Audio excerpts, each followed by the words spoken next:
So I was just saying to my fellow panelists, we've heard lots of panels today about stablecoins, about Bitcoin. We've got ones coming up on Bitcoin investing strategies. I feel like we're one of the outlier panels. So us in the previous panel, bravely, holding the torch for central bank issued digital currency. We're taking a slightly different tack to the previous panel, though, which I think covered both retail and wholesale CBDC. We've got to focus on wholesale CBDC and some of the more institutional use cases and how they can be supported by a wholesale CBDC. So my name is Jannah Patchay. I'm the founder and director of Markets Evolution, which is a consultancy specializing in financial innovation and strategy. And I'm going to ask my panelists to briefly introduce themselves and also the work that they're doing in this space, which will give a little context to where they're coming from in the conversation. So Adeline. Hello, nice to meet you. So I'm Deputy Director of Innovation and Financial Market Infrastructures at the Banque de France. And we are in charge in my directorate of operating our target services, so our TGS, and also the Target 2 Securities platform. We are also in charge of the oversight of financial market infrastructures.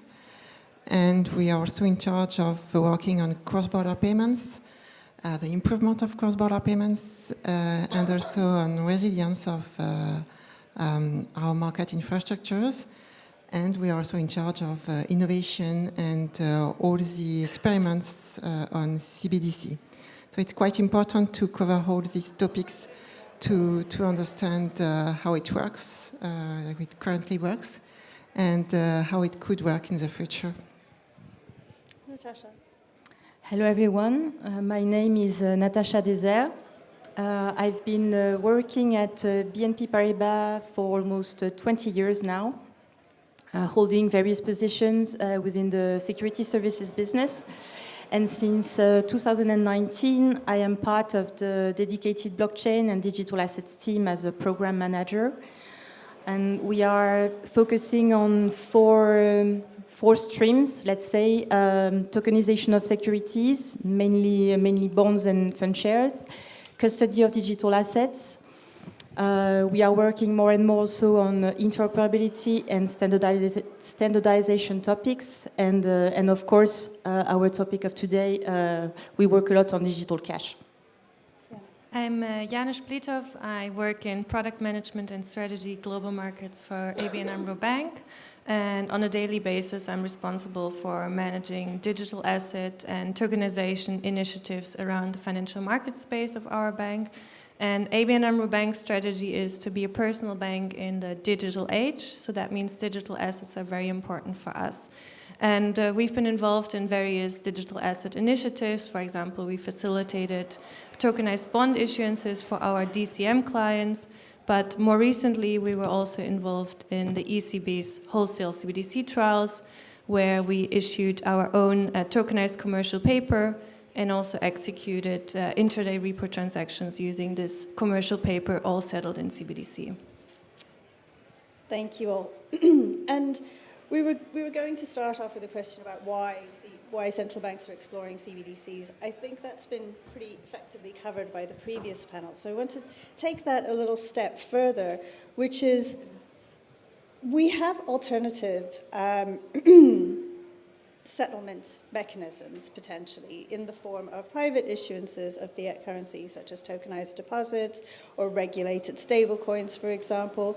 So why do we need wholesale CBDC? Why is a publicly issued digital settlement asset necessary to enable the kinds of use cases and digital asset applications that you are both working on, Natacha and Jannah? And I'm going to start with your perspective as, coming from the private sector viewpoint on why you perceive that there's a need for wholesale central bank money. So for the security services business I'm dealing with at BNP Paribas, the main application and use case is DVP, delivery versus payment, settlement of wholesale transactions between financial intermediaries for institutional clients. There has been a clear acceleration these last years in the number and also the size of issuances of financial instruments on blockchain, showing the increasing interest and traction around tokenized securities. But there is still no cash leg available on chain to settle DLT transaction. And this lack of a suitable cash leg on chain to settle wholesale DLT transaction is one of the main issues today to unlock the DVP use case. And regarding your question, why would we need central bank money instead of other forms of money? The previous panel mentioned various reasons already. It's because today, to settle traditional securities between financial intermediaries, central bank money is used, and there are very good reasons for that. It's because for wholesale markets, we need a very safe, a very liquid, a very reliable, and very widely accepted mean of payment. And central bank money has these characteristics, contrary to other forms of money. Jannah, would you like to add? Yeah, and I think for ABN AMRO, there's basically two reasons why we need wholesale CBDC. So one is from a client-driven perspective, but then the other perspective, more internally as a bank, is also the treasury perspective. So looking at the clients, I've mentioned we want to be a personal bank in the digital age. So for digital assets, this really means offering clients an end-to-end digital proposition across the entire life cycle of a security. So that means you don't want only the issuance component of a security to be digital, which is what actually most institutions start with, but then also the other aspects of the life cycle should be digital. So think of post-trade processes such as clearing and settlement. So for the settlement components, this means that there's a need for cash on chain, and CBDC next to other solutions such as stablecoins and tokenized deposits is just one way to fill this gap that we can use for use cases with our clients in the financial market space, such as issuances, secondary market trades, or repos. And then from a treasury perspective, wholesale CBDC offers atomic settlements, so faster settlement times, and ideally also improved liquidity planning. And we also see wholesale CBDC really as an enabler for intraday liquidity management applications, such as intraday repos and T+0 settlement. And Adeline, how are you, and in your work at Banque de France, addressing some of these needs that are arising from the private sector? That's why actually we have launched an experimental program more than 4 years ago now, and we are also now working within the Euro system. So we tested various use cases, and that's why also we are not dogmatic. We wanted to test also various solutions for settling tokenized securities issued on DLTs in particular, and that's why we tested 3 solutions. One solution is based on DLT, so this is the solution provided by the Banque de France. We issue central bank money on DLT, on one DLT in particular, and we also tested 2 other solutions within the Euro system where we could directly settle the securities issued on DLT with our current payment system, Target 2 and TIPS for fast payment system. So we tested various use cases based on the issuance of bonds, equities, funds, and it's quite important for us to test and not only to elaborate new regulation. So it's very important, in particular, as we have very clear political objectives, in particular after the publication of the 2 reports, Draghi and later reports. We have to reinforce our capital market union, so now saving and investment union. And we want to work on various technologies. So we have already very efficient centralized system, in particular with target to securities. We have launched it a few years ago now, and we also have to elaborate on a more disruptive scenario with the emergence of massive DLTs and tokenization of finance, massive tokenization of finance. And at the same time, we have to work on this political objective. So we want to meet both. That's why we don't want only to work now on the end of the value chain with we have already done with T2S. We want to work on all the journey, and that's why we are also thinking on a European shared ledger, which could combine both commercial bank money and central bank money, but also financial assets, maybe on the same technical platform, and it could be based on DLT, of course. And with this, we would like to overcome the current limits. We still have limits, in particular in the post-trade market, as regards transparency, for instance, with funds, but also with different fiscalities, and we could overcome it with DLTs. We have already tested this, in particular with BIS project Mandala. So we would like to continue now within the euro system and to go further to overcome all these remaining limits in the post-trade market. Thank you. And you alluded to some of the ECB program of experimentation as well. Jannah and Natacha, your banks have both been participants in those programs of experimentation. What have your key takeaways from your experiences have been? What are some of your lessons learned that you would like the ECB and participating central banks to be aware of as private sector users of these systems? Jannah, should we start with you? Yeah, so maybe just to briefly explain the setup of our use cases for the trials. So we participated in the ECB's Wholesale CBDC trials with partners from Clearstream, Eurex, Rabobank, and our daughter company, ABN AMRO Clearing. And we trialed the Banque de France solution, the French solution, which is very innovative. And we tested a use case that was threefold. So firstly, we issued our own ABN AMRO tokenized commercial paper. Then we executed cleared intraday repo transactions using this commercial paper. And thirdly, our clearing company also executed a margin call that was settled using CBDC.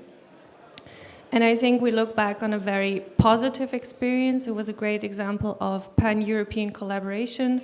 So we worked together with partners from Germany, France, Luxembourg, and the Netherlands.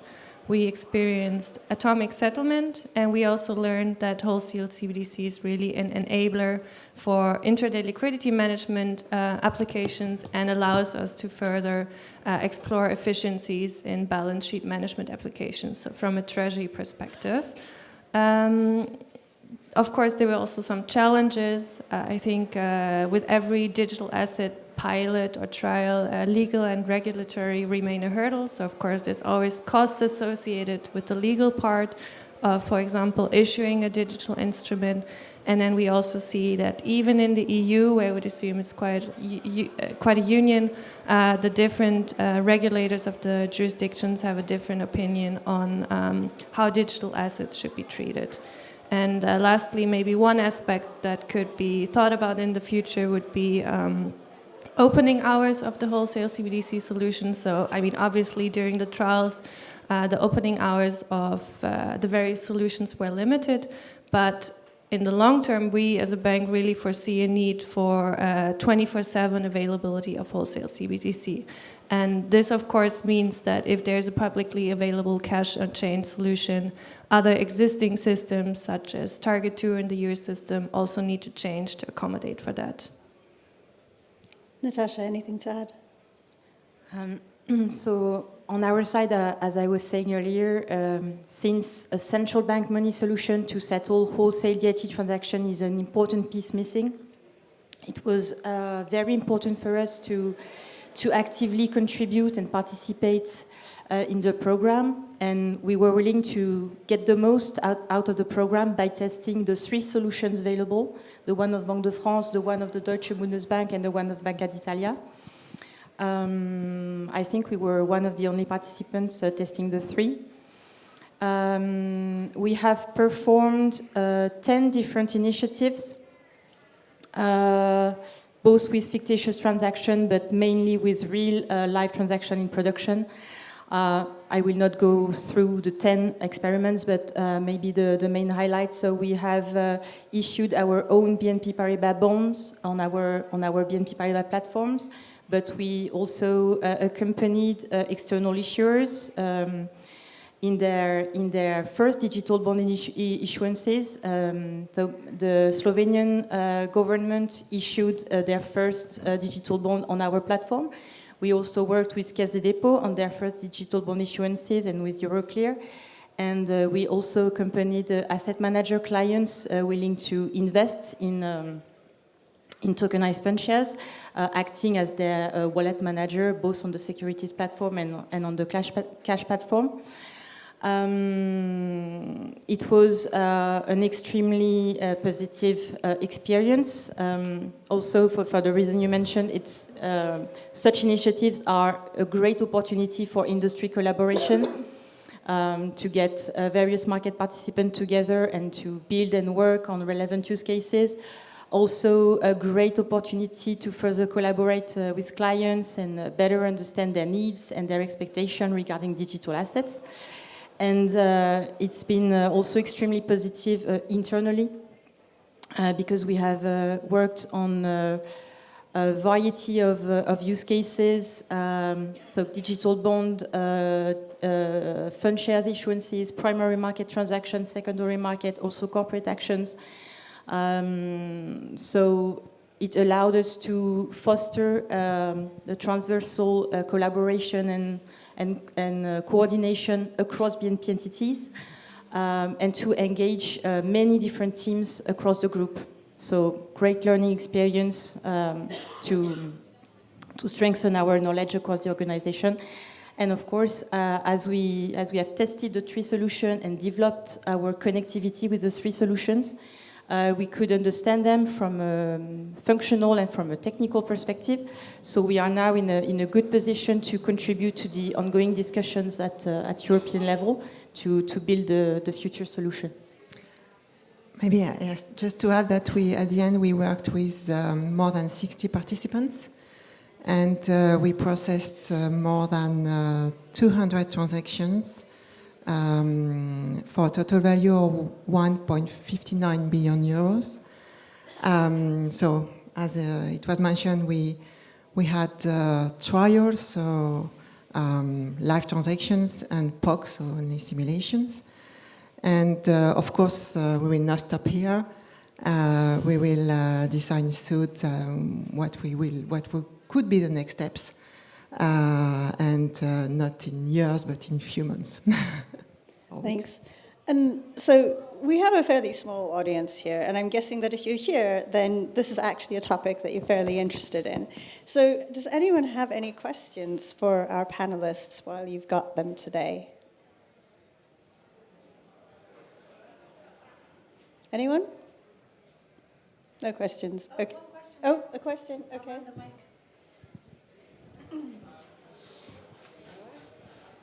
Hi. So you've obviously talked about cash on chain primarily as the kind of retail expression of a CBDC rather than a wholesale one. And I'm kind of curious, just asking the question because I can, because we're here, whether you think whether you think, number one, it's going to happen, and two, whether you have any thoughts on the pathway to an actual cash-like primitive that may or may not be tokenized or on-chain, which would have cash-like properties versus private money, where it's potentially low holding, potentially private, fungible, not easily trackable, etc. Because I guess that's another conversation that's sort of related or orthogonal to retail CBDCs.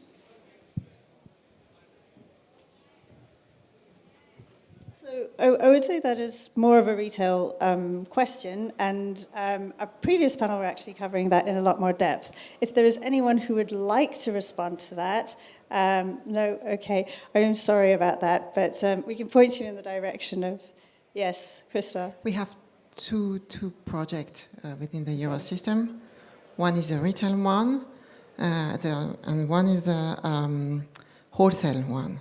So we have two priorities, but on two different tracks. And in this panel, we only discussed about wholesale CBDC and what it could be and what could be the settlement of financial securities in a tokenized world. But retail CBDC, yes, is another topic to respond to other political objectives. And I guess we all agree, and it has been, with what has been said in the previous one, I guess we can assume that wholesale CBDC might be available earlier than the retail one. It's difficult to respond to reply to this question. We have, yes, two priorities and two different tracks. Any other questions from the audience? Yes.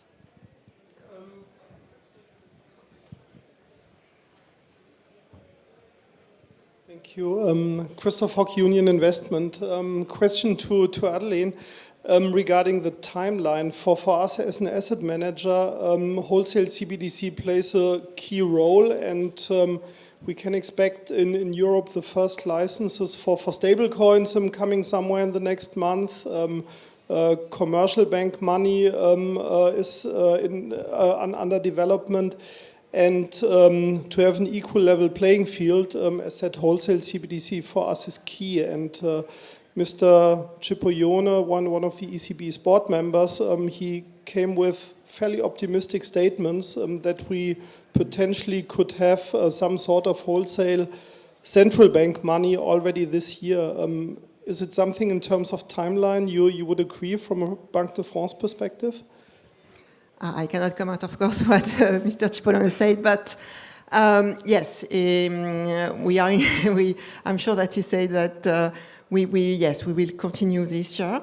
Of course, as you can imagine, we have a very complex centralized system as they are currently, as we have currently, actually, and we have to imagine some next steps. With a continuity of our experiments, maybe, and we will decide soon within the Eurosystem what we will do in the next weeks and months. It's difficult to anticipate what would be the decision of the Governing Council of the European Central Bank, but we will not stop now, that I'm sure of that. And yes, it will be... We cannot stop. It would be wrong and a signal to the market and even for us. So, yeah. Our support is definitely there. Our support is definitely there for this product. Ours too. We're very much in the red at the moment, so thank you very much to our panelists, and we hope you enjoyed the session.